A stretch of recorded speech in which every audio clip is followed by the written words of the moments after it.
আসসালামু আলাইকুম ভিউয়ার্স, আজকের ব্লগে শুরুতে দেখতে পাচ্ছেন আলু পটল। তাই একটু অন্যরকমভাবে ভাজি করব। তাই একটু হলুদ, লবণ আর মরিচের গুঁড়া দিয়ে যেটাকে মাখিয়ে একটু সিদ্ধ করে নেব। একটু পানি দিয়ে দেবো, বেশি পানি দেবো না, জাস্ট একটু পানি দিয়ে এটাকে জাস্ট একটু ভাবতে নেব। তাহলে কম তেল লাগবে আর কম সময় লাগবে ভাজিটা হতে, খেতেও ভালো লাগবে, লবণ চালটা ভিতরে ঢুকবে। পটলগুলো না এরকম পানি শুকিয়ে গেছে আর এই যে সিদ্ধ হয়ে গেছে। এখন আমি তেলে দিয়ে দেবো, তাহলে কী হবে, তেলটা খুবই কম তেলে ভাজা হয়ে যাবে।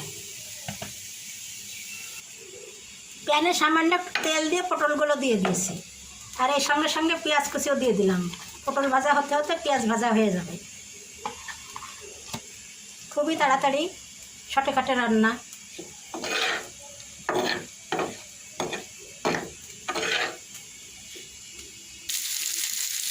এটা আমার পটল ভাজা হয়ে গেছে। এবার একটু ভাজা জিরার গুঁড়া দিয়ে দিয়ে নামিয়ে নেব। গরম গরম রুটি, পরোটা, ভাত, পোলাও সব কিছুর সঙ্গেই খেতে ভালো লাগে। অল্প তেলে মজাদার ভাজি।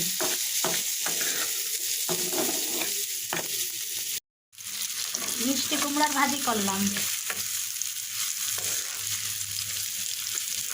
খুবই পছন্দ করে সবাই। প্রায় এই ভাজিটা করে থাকি। ভিউয়ার্স, এখন একটু ঢ্যাঁড়স ভর্তা করলাম। ঢ্যাঁড়সকে যে ছোটো ছোটো করে কেটে নিয়েছি, ধুয়ে দিয়ে একটু লবণ দিয়ে সিদ্ধ করে নিয়েছি। এইভাবে ভর্তা করলে বেশ সুন্দর সিদ্ধ হয়, নষ্ট হয় না, আর ভর্তা করতেও সুবিধা হয়। এরকম ছোটো ছোটো করে একটু কেটে নিলে এই যে আঁশটা বেশি বড় থাকে না। এভাবে আমি সবসময় ভর্তা করি। কালারটাও দেখুন সবুজ হয়ে আছে। তো এরকম ভর্তাটা খেতেও ভালো লাগে।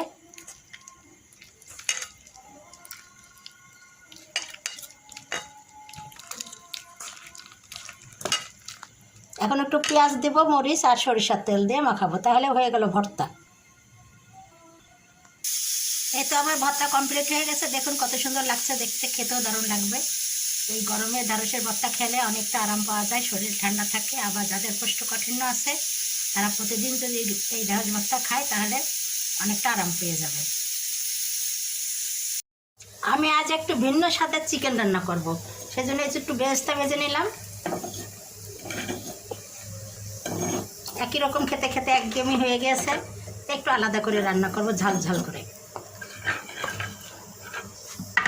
বেরেস্তাটা ভেজে নিয়েছি, আর এই তেলের ভিতরে আমি চিকেনকে হলুদ লবণ দিয়ে একটু মেখে রেখেছিলাম, একটু ফ্রাই করে নেব।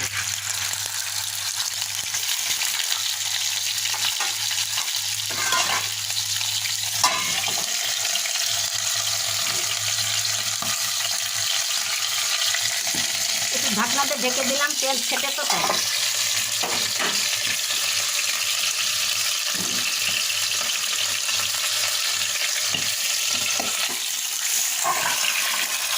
একটু ফ্রাই করে নেব এরকম।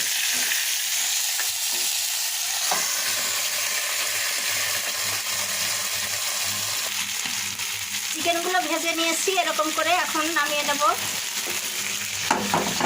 একটা কড়াই চাপিয়ে দিয়েছি, তাতে পেঁয়াজ কুচি দিয়ে দিয়েছি।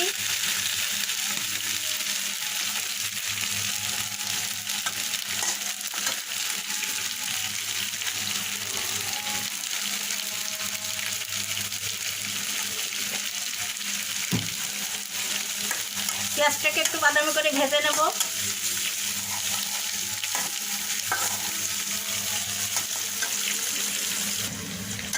এখানে দিয়ে দিলাম তেজপাতা, দারচিনি, লবঙ্গ আর 2টি এলাচ।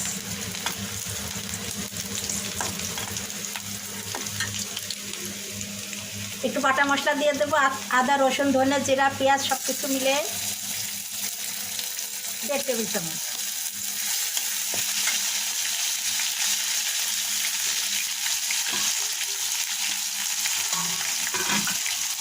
একটু পানি দিয়ে দিলাম মশলা কষানোর জন্য।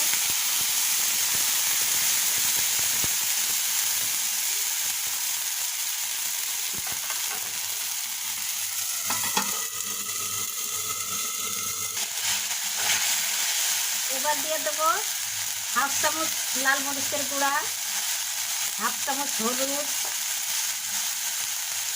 হাফ চামচ লবণ,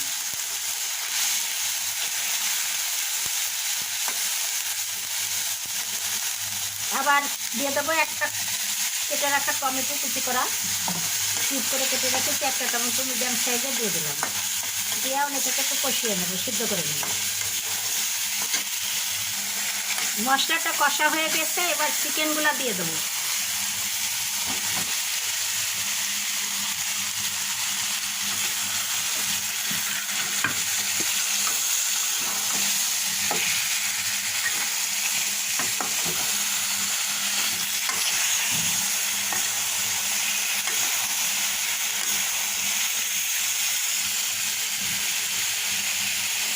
ভালোভাবে কষিয়ে নেব। চিকেন কষা হয়ে গিয়েছে, এবার একটু পানি দিয়ে দেবো, এবার তেল বেরিয়ে আসছে। তার আগে আমি কয়েকটা কিশমিশ দিয়ে দেবো।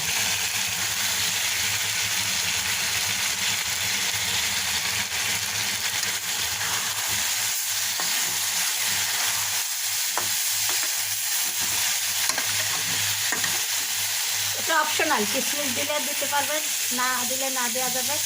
ঝোল বেশি রাখবো না, কিশমিশটা দিলে খেতে ভালো লাগে, আর কিশমিশ খাওয়ার উপকারিতা তো আছেই। একই সঙ্গে দুটো কাজ হবে, খেতেও ভালো লাগবে, আবার উপকারিতা হবে।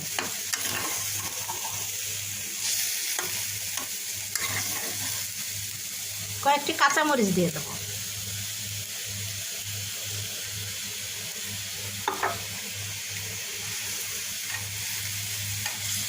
এবার কিছুক্ষণ ঢেকে রান্না করে নেব। এখন হাফ চামচ গরম মশলার গুঁড়া দিয়ে দিলাম।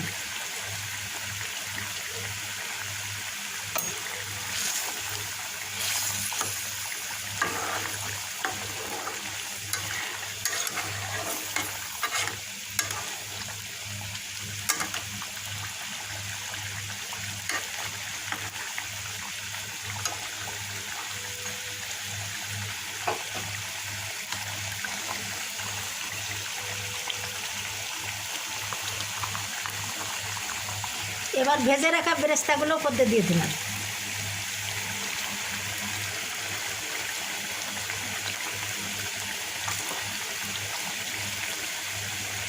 কিছুক্ষণ দমে রেখে নামিয়ে নেব।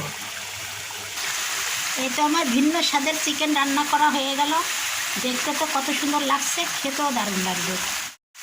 এই তো আমার ভিন্ন স্বাদের চিকেন রান্না কমপ্লিট। আশা করি আপনাদের ভালো লেগেছে। আর যদি ভালো লেগে থাকে তাহলে অবশ্যই আপনারা আমার এই চ্যানেলকে লাইক, কমেন্ট, শেয়ার ও সাবস্ক্রাইব করে আমার পাশে থাকবেন। মাঝে মাঝে এভাবে রান্না করলে ফুটে ফুটে খেয়ে নেবে। আজকের মতো বিদায় নিচ্ছি। আল্লাহ হাফেজ।